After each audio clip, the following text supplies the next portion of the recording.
Hi,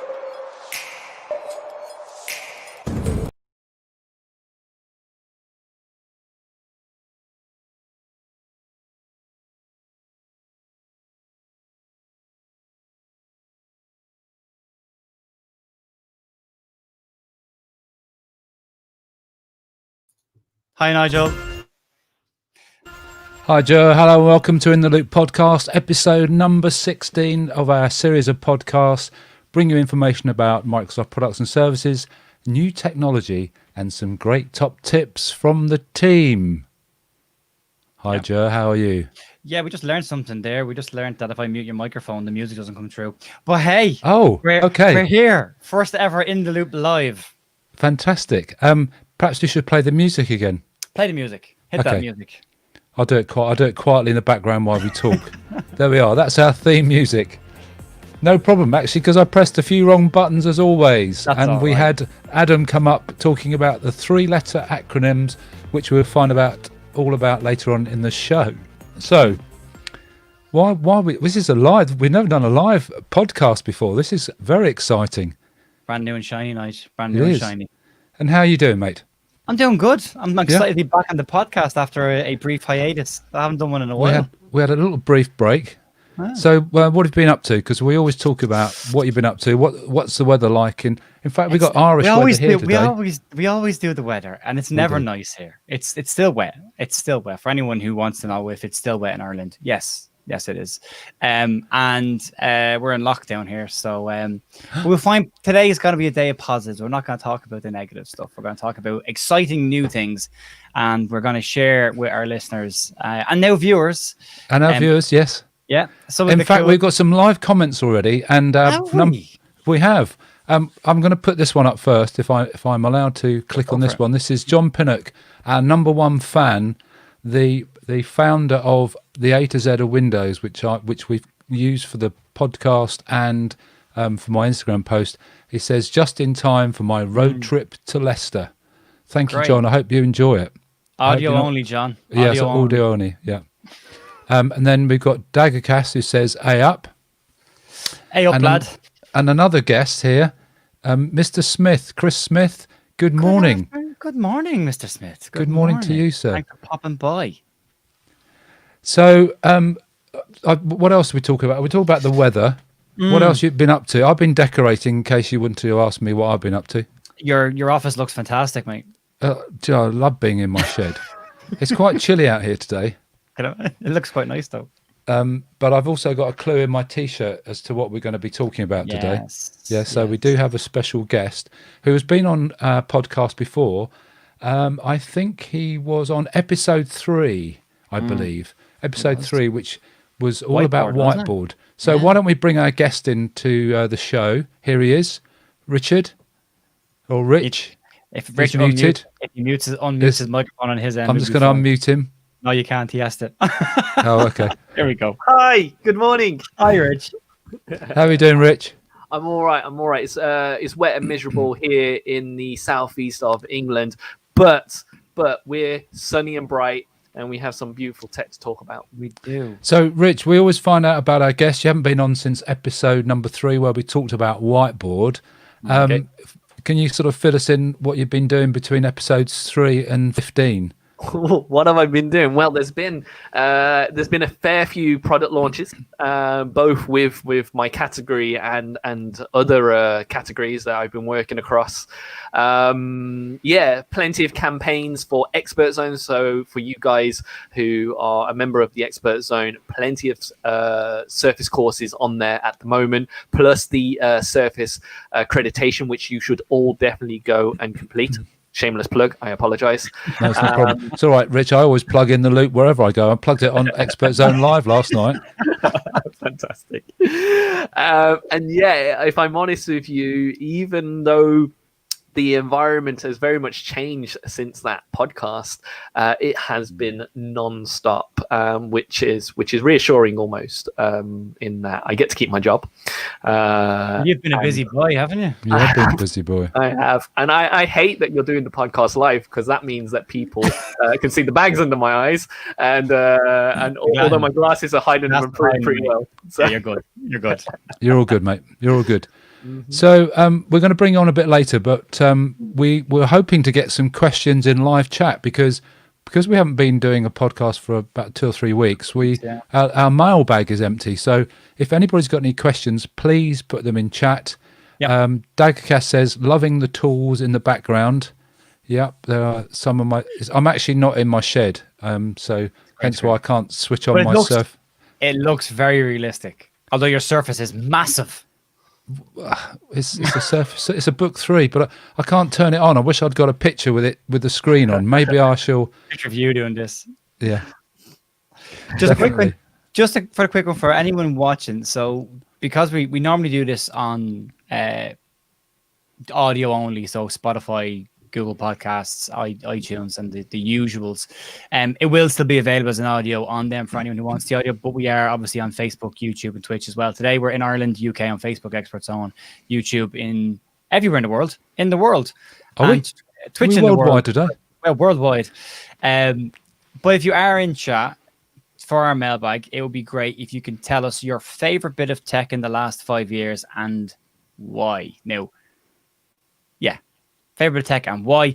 And Rich, what specific surfaces are we talking about today so people can ask questions in relation to them? Sure. So we had an announcement on the 2nd of October, so it seems only right to talk about those devices. So we had an announcement for a refresh or an upgrade as such for the Surface Pro X. But more importantly, we have a new member of the Surface family on the way, which is the Surface Laptop Go. So if anybody's got any questions, put them in chat and Rich will surely answer them. He surely will. Before we go on to Rich's segment, though, we normally do the little bit in between when we change segment. So I'll have to try and manage that as well. That'd be quite nice. So here we go. This is our next segment. Oh, no, that's too early. I've such a long time since I've pressed my buttons. I can't remember where that one is. Hold on. We said earlier on he had loads of time for Timsy's top tips. Yeah. There we go. I found it. Can I have another go? Go on. I would normally edit that out, but obviously this is live, so this is really, really cool. It'll be great to do the podcast afterwards, though. The audio will be amazing. The audio will be amazing. I might have to take all that out. Okay, so we haven't asked Rich. Has your piece of tech changed since last time you were on? I don't know. Can you remember what it was? I haven't got a clue. It's usually my camera because I love my camera. But I might have kept it on brand. With such a heartfelt, but you're like, I love my camera. I do. I love my camera. It's a little. I'm saving up for a new camera now, actually, and it's becoming quite difficult. But my old camera slowly falling to pieces. It's very much out of date. And I'm watching other people, especially influencers, some of our older colleagues from Taiwan and stuff like that, using certain cameras, and I'm like, well, I need to upgrade and invest. So let's do that. So my favorite piece of technology is still my camera, for various reasons, and it captures my memories beautifully. But also from a content creator and a creative perspective, the camera just offers me so much visually. I'm gonna blow some smoke up Nigel right now, in that actually Nigel's taught me quite a lot about cameras over the years and how to take pictures and stuff like that, and I feel more confident about taking a really high quality photo. This time of year is my favorite. Autumn is my favorite because of the colors and stuff like that, and there's so many opportunities to just capture some really great stuff to share with people on the internet. So yeah, thanks, Rich. We do have a few questions coming in, but we'll save some of them for a bit later. But I am going to go into the next segment. I'm going to press the right button this time.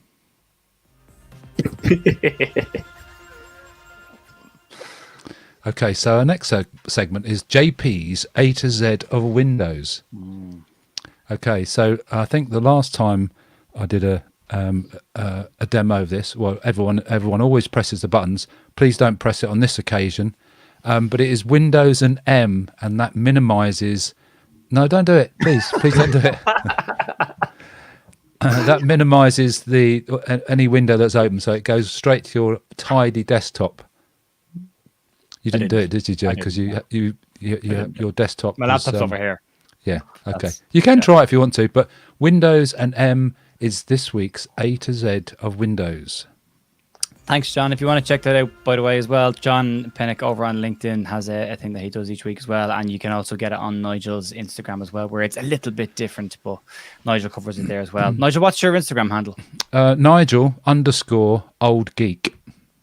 There you go. Yeah, I can't really put young geek because I'm not young anymore, but old geek kind of suits me.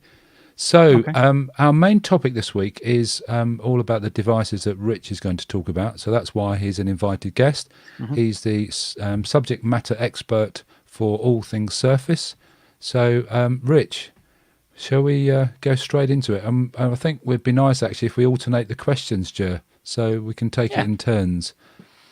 So my first question is, what has been announced? That's my opening question to you, Rich. If people haven't seen the announcement or haven't read anywhere, they may have missed this. What has been announced recently? So on the 2nd of October, Panos took to the internet, and if you want to read the blog, it's on the windowsdevices.com. But there's also a video, about 9 to 11 minutes long video on YouTube's Microsoft Surface channel, where they talk about these new devices. So on the 2nd of October, he announced an upgrade, and it's important that we acknowledge that it's an upgrade and not a new device to the Surface Pro X. But they also announced a new member to the Surface family, which is the Surface Laptop Go. Mm-hmm. Do you want me to emphasize more on that? Sorry. Yeah. No, we'll explore further. Okay. Another question that's a lot of people will be asking is, when will we actually see them in stores? Because obviously they were launched a few weeks ago. When will we actually see them in the real world? Sure, absolutely. So they launch on the 27th of October. Pre-orders are available in your local outlets now. And we're going to see them on sale then. And I've been speaking to a few of the retail professionals today, actually, and it's the Surface Laptop Go is already very, very popular. Very, very popular. Good. Joe's just popped a question up on the screen, Joe. What was your thinking behind that one? So I reckon we'll need a bit of time to think about this one. So John's just put a question in chat where he said, question for the three of you, what's your new favorite demo in social distancing world? Okay, drive time. So John's off on his drive now. So I thought I'd stick that up now, have a little think about it. And anyone in chat who is doing demos as well, good question to answer. But give us a little bit of time to think about this one before we actually answer it. But there you go. Question for us and for anyone in chat. Yeah, I think I've got mine actually. Okay. Let's move on then. So you mentioned the devices that are coming into store and they've just been announced. Who do you think they're for? What sort of customer or consumer would actually be attracted to these kind of devices? So the Surface Pro X, I guess the current version is already available to our customers, and this is our always connected PC of our family. So if you are a business professional, I'm going to use Ger as an example, actually, who travels or did travel. Quite a lot, who constantly needs to be connected to emails and Teams call, Zoom, Skype, or anything like that. Also kind of needs something lightweight that fits into his luggage or his bag that, isn't just going to give him shoulder ache or anything like that. That is the device for you. It's always been kind of an hard acquisition for our customers, proposition for our customers. But we always say it's the device, is the one device that is perfect in the right hands to that person. And for that reason alone, it's been really, really popular, but with a certain type of person. So for your customer that is, as you said, you've used me as an example pre-lockdown and COVID, so I would have been in the airport probably every second week. What is it about this device specifically? What features of this device are the bits that stand out to that type of customer? So it's easy to say, well, it's always connected and you need it for these things. But what if you were talking to a customer going, well, look, these are the 3 or 4 things that you've identified that you do. These are the 3 or 4 things within the Surface Pro X that absolutely fit your need and why you need to have this device.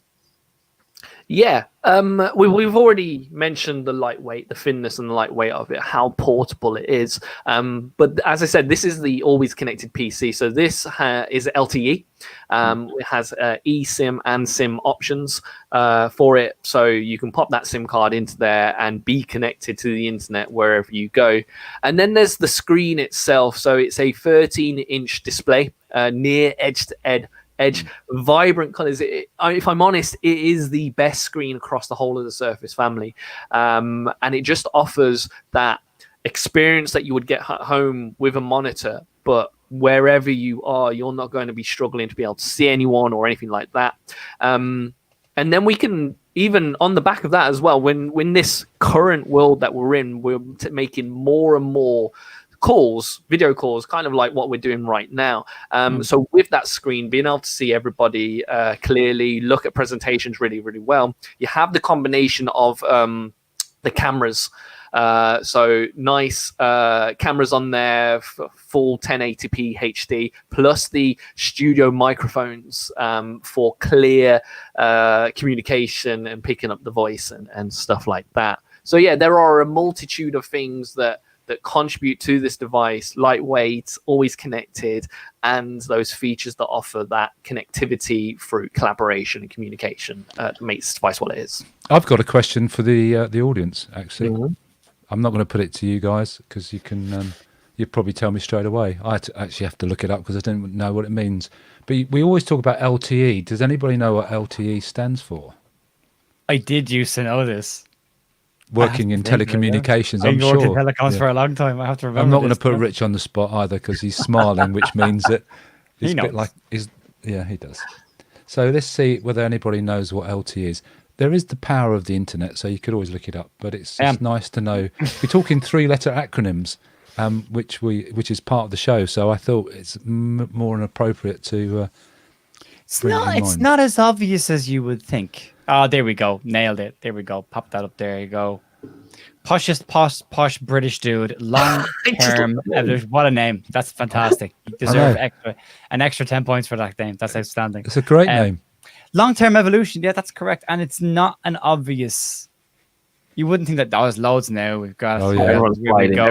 How quickly is it? In yeah. How 50. Quick is everyone searching on the internet? I know this guy. Hey, Fitzy. I tell you what would be really interesting from my perspective. I'm sorry to railroad your bit on the surface, but you know how I go off on tangents.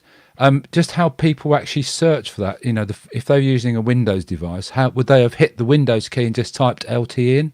Because that is the quickest way of searching for anything. Just hit Windows, type LTE, and then it gives you many different options to look it up. Search the web. There it is. There straight away. You could also just with the dual far-field studio mic, speak to Katana and not even touch the keyboard. Well, you could do, but I was talking to you guys, and it would be inappropriate to go.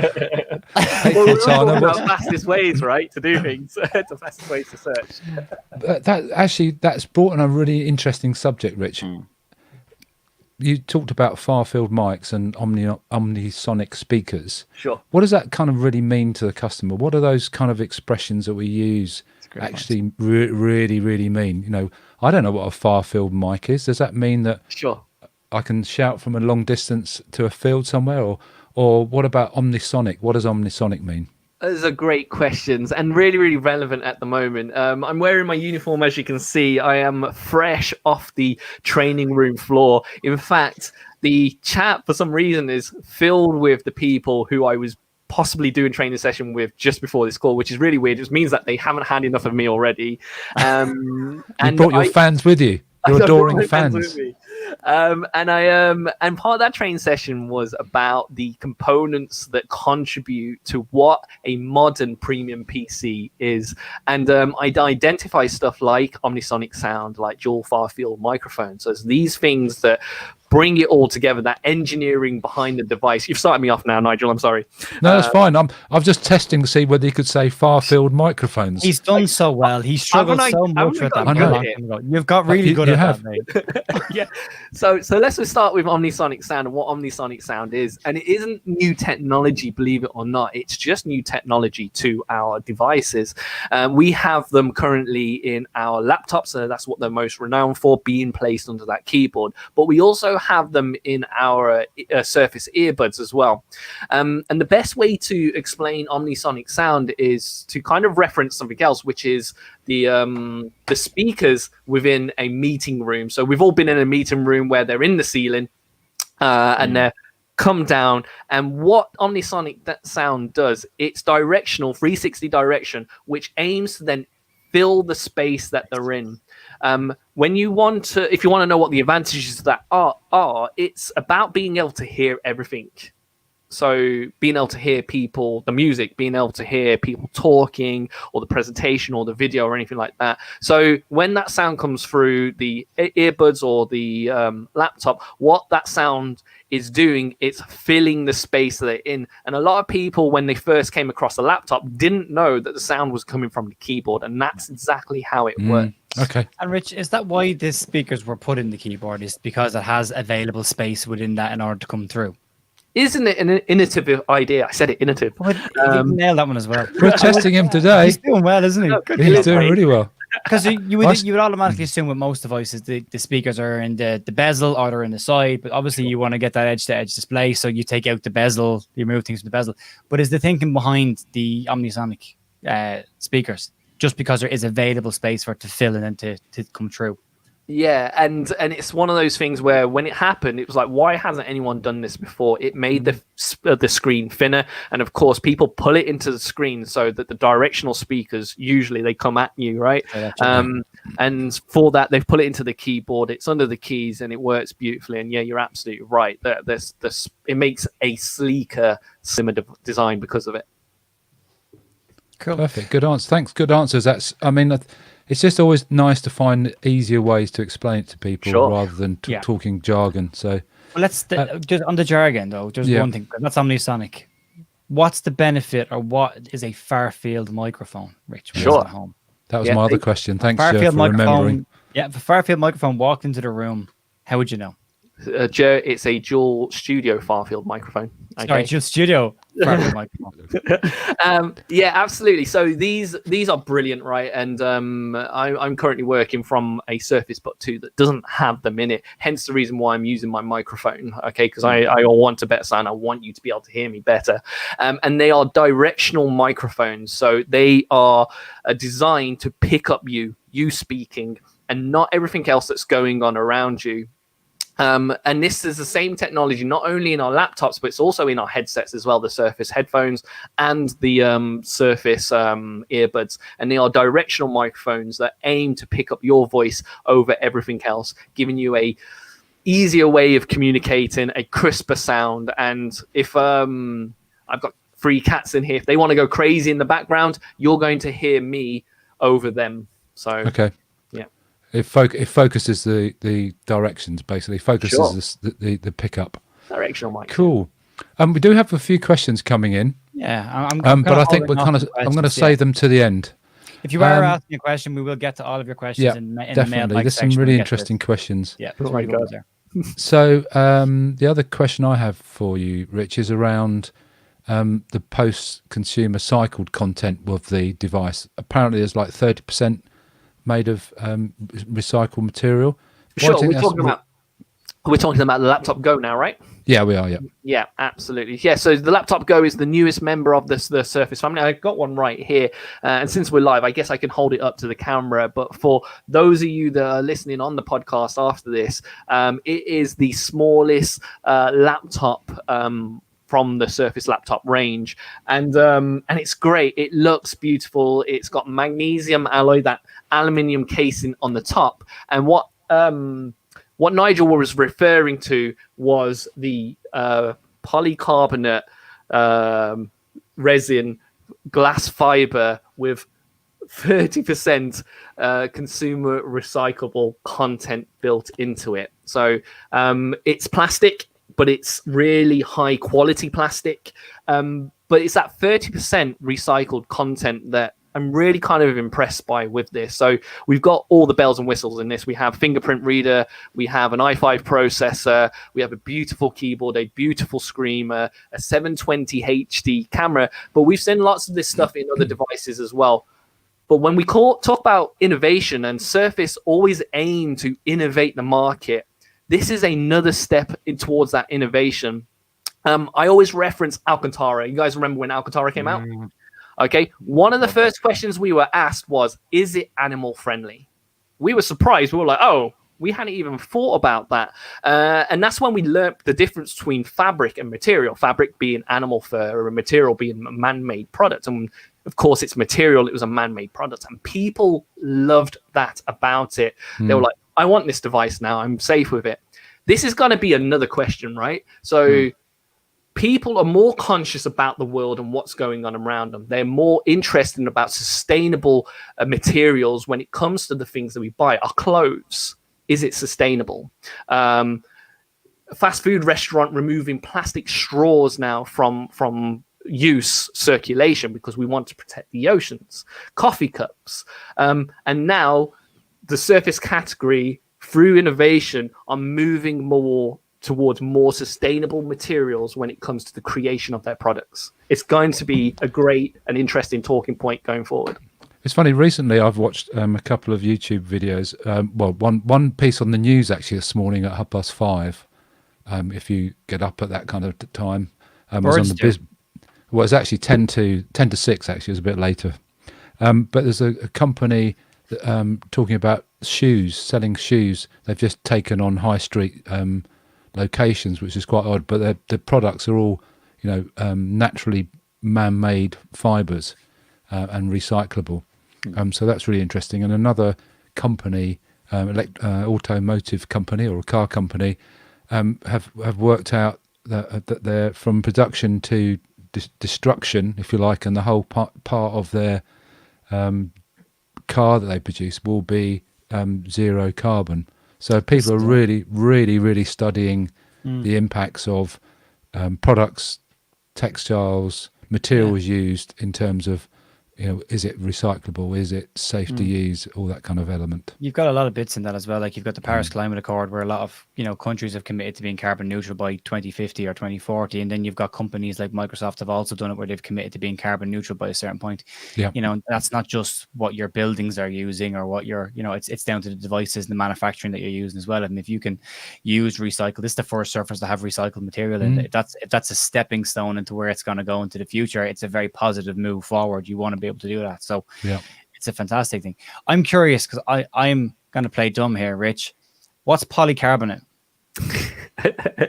It's a posh plastic. So I looked this up. So it's a polycarbonate resin and glass fiber. So I think anything with fiberglass, glass fiber in it is always going to be a sturdy material, and it's been combined with that polycarbonate, which is a form of plastic on there. I've messed with this. I wondered whether it would make a difference to the premium look and feel of the device. It affects it at all. I barely notice it. I tap on it, it's solid. I'm in love with it. Nice. Didn't think I would be. The color is nice as well.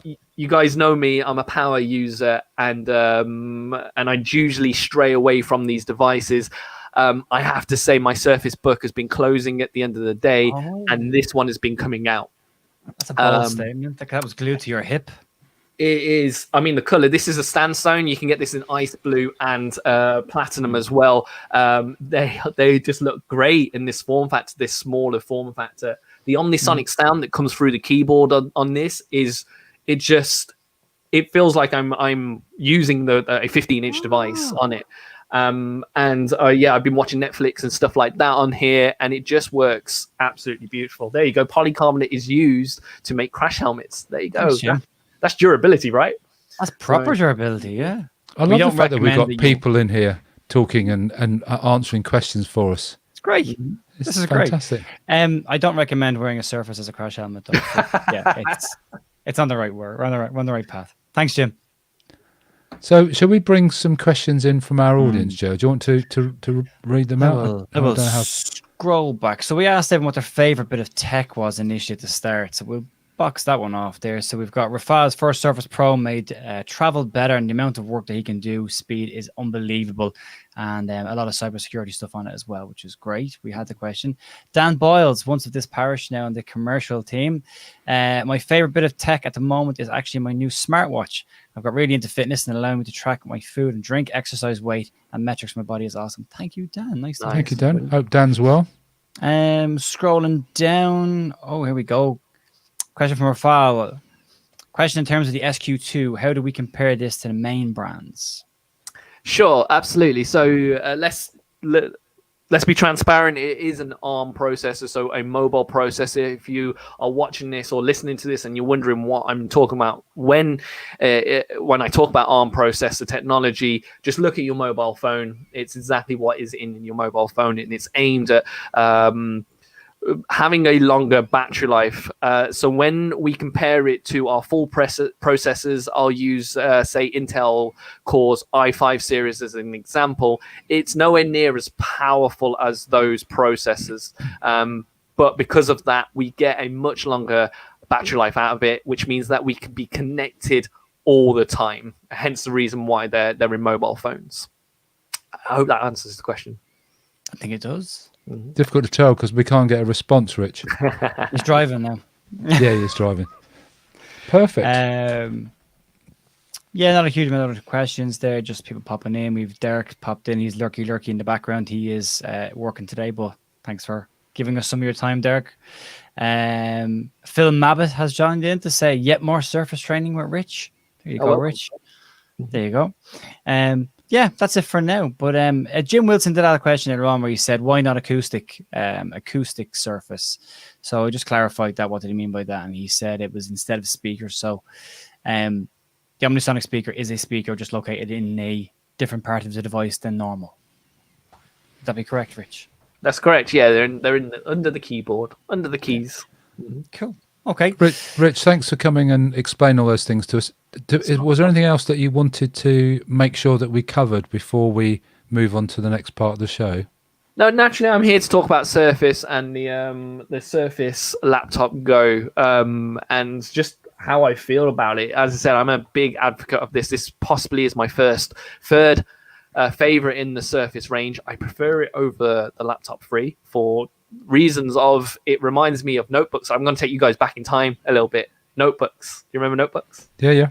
Do you remember how rubbish they were? There were these little clumps of plastic with this really tiny screen, Celeron processors, 2 gigabytes of RAM, 32 gigabytes Watt Max of HDD on there. They were so popular. They just sold out completely. And this reminds me of that device, that small form factor, but in a premium version of it. It's just, I think these are going to be so popular because people are going to want that notebook form factor back. Yeah. But they want it to do everything that they do. So, and it's powerful enough to do that. I have a question, Rich. Go for it. Positioning of this device in the Surface lineup. Absolutely. So where does it fit? Which customers are we looking at for this device? Sure, absolutely. So from our perspective, it is the senior school, high school student. So the ability to be able to communicate with the teachers, also travel to school with it, but also run the programs that they need, to the budget conscious future professionals. That's people leaving education to go to work. Okay. But within the range itself, it is the most portable and most affordable of the Surface laptop range, and it's brilliant. I love it. Are we allowed to talk about its price range? Yeah, they start at 549. Start at 549 upwards. That's pounds. Pounds, yes. Okay. British pound sterling. Sorry, Joe, I forgot. British pound sterling. Hey, you know. I don't know how much that is in euros. For us Europeans, you know, it's probably about the same as euros. It's probably not far off it. 499. Okay, that's great. Thank you very much. So this would be, not to put a lesser term on it, but this would be the entry level Surface device for the laptop range. Yes, for the laptop range, correct. And you got to go for the Pro. That's right. The 2-in-1 hybrid range, 2-in-1 range. Cool. Perfect. Okay. Great. Thanks, Rich. No Rich, problem. You may be on in a minute because we've got the next part of the segment, which is Timsy's Top Tips. Oh my God, is that Adam? That is Adam. Yeah, that's Adam. Yeah. That's amazing. Doing Tim's top tips. Sounds like lots of Adams. It is lots of Adams. So my top tip this week, as you always know, I try and get a top tip, is the Surface. As we've been talking about the Surface devices, I thought I'd talk about the Surface app.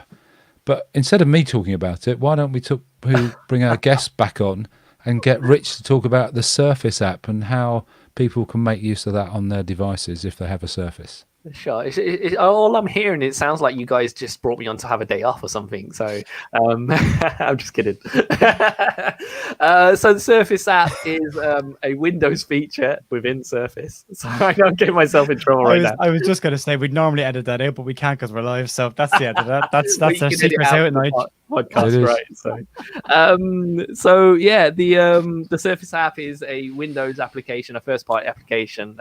It's included on the Surface, and what it allows us to do is check the settings of our Surface, but also customize it a little bit to us. So some of the features are the ability to change the pressure sensitivity on the pen, to also customize the pen from a lefty to a righty as well, which can be absolutely 100% useful. Yep. Yeah. So how do people get hold of it? It's a first-party app, so if you've got a Surface already, it should be preloaded on the Surface. But if it's not, you can go to the Microsoft Store, type in Surface app, and it'll download it for you. Yep. Okay, brilliant. Thank you. So that was my Tim's top tip this week, given very succinctly by Rich. Thank you, Rich.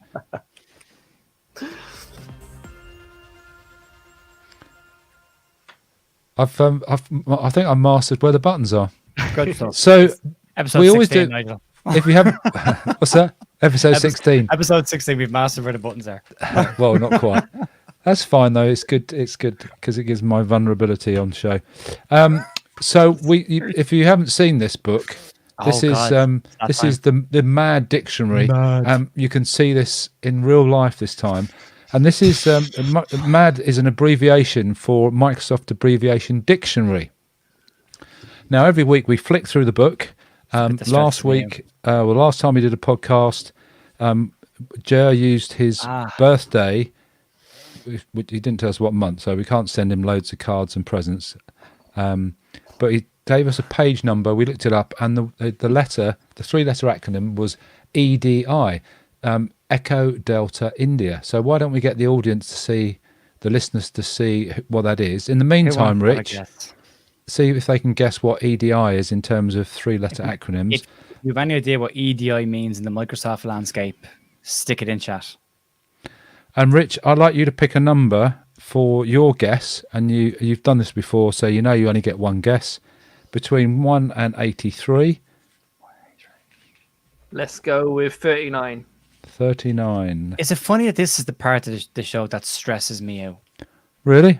Yeah. I've never got it right. I've got close twice, but I've never got it right. Doesn't me. I really enjoy this section. What are the acronyms in relation to?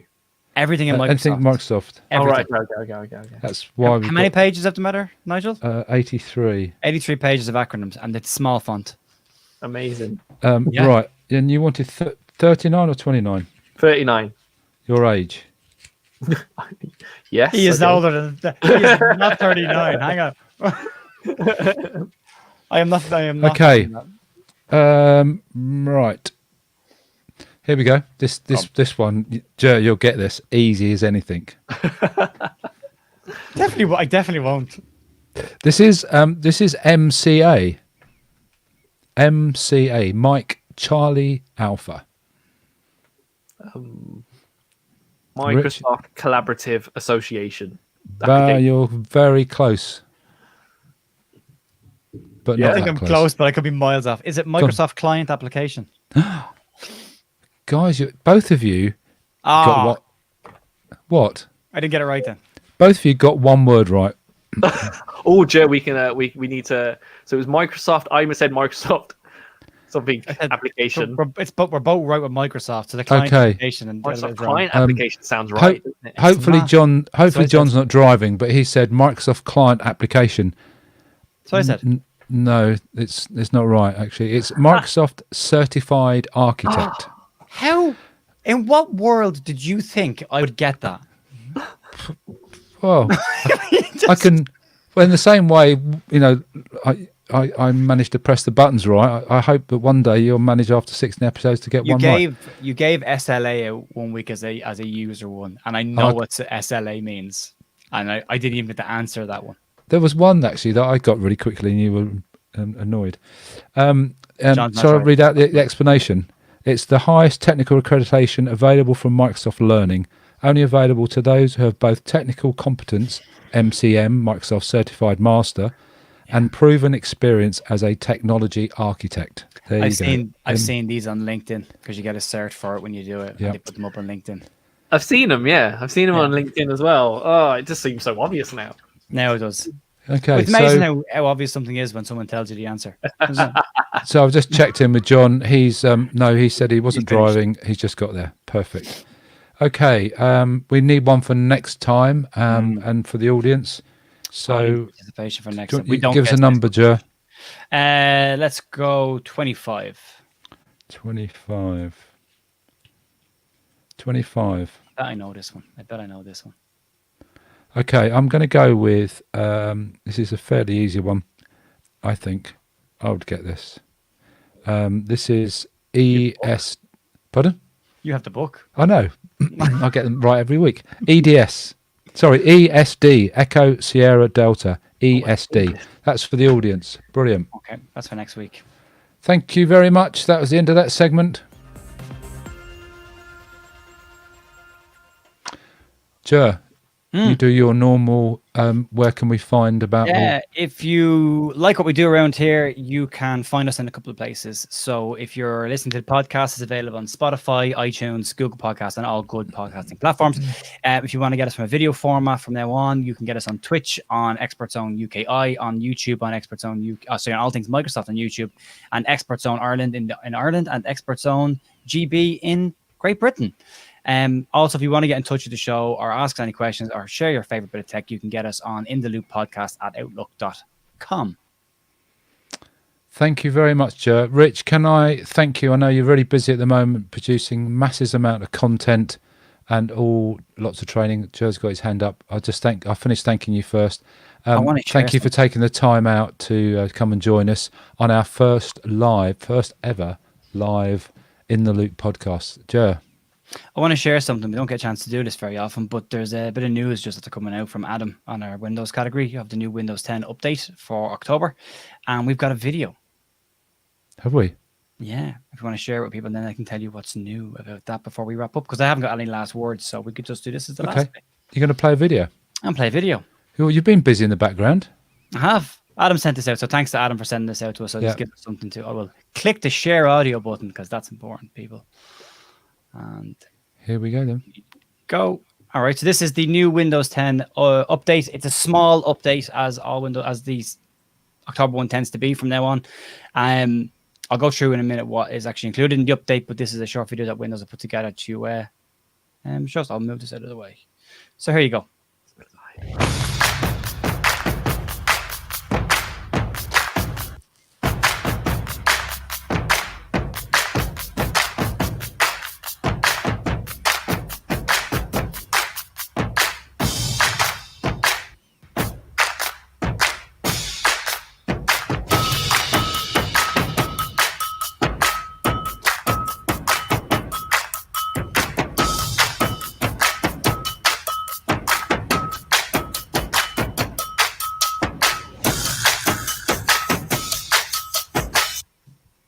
There you go.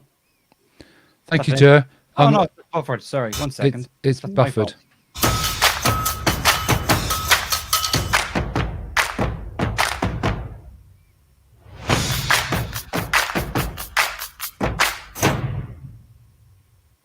There you go. Brilliant. Thank you. So I can tell you what's involved in that now if you want. Yeah, go on then.